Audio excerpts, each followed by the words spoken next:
Welcome to a new Pandora FMS video. This time we will talk about Omnishell, a feature present in Pandora FMS since version 741 and aimed at IT automation. This tool will allow you to execute a command or several of them in block in the software agents installed on your devices.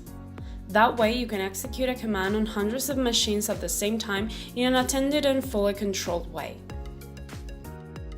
To do it, they must have remote configuration enabled and have a version 741 or higher agent. At the moment, only Linux is supported, but it is foreseen in our roadmap that it can also be done in Windows.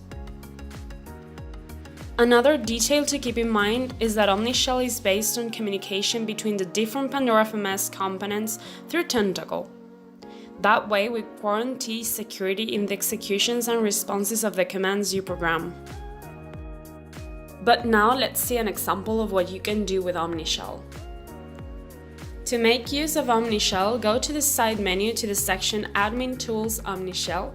Next, click on Command Definition to enable the viewer to begin your configuration.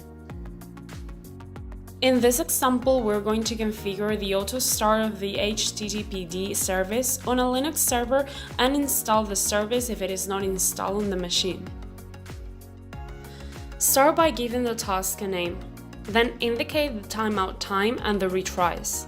The timeout is advisable to not be higher than the agent's interval, so set the same time or a lower one. Once you have this data, go with the definition of the conditions and the command. Preconditions let us know that we can execute the command, and postconditions allow us to be sure that the command has been successful. In the first section, do a query to check whether the HTTPD service exists. This will be our precondition, and we will do it with the line that we see on screen. The following table is the one to be completed with the execution of the command.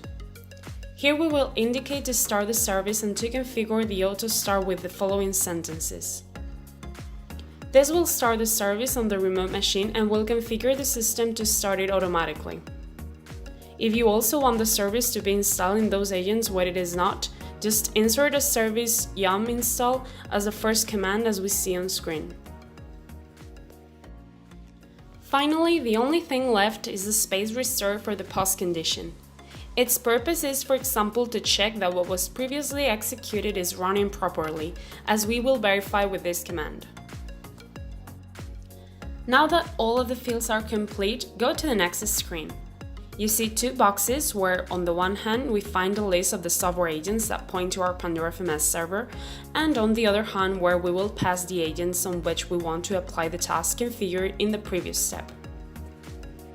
Once done, finish the task and return to the Omnishell home view. You will see a progress bar, and if you click on the next item, each of the agents on which it is applied will be shown. Once the agent's response is received, the execution results will be displayed. If you click on its box, you can pull up a window with extra information. That way, you can run an execution on hundreds of devices at the same time and see the results centrally. And that was it for today's video. I hope you find it useful and it helps you work with Pandora FMS. If you liked it, please click like and subscribe. You can also follow us on our social networks. Remember that if you're interested in trying Pandora FMS Enterprise, you can contact us to get a free 30-day trial.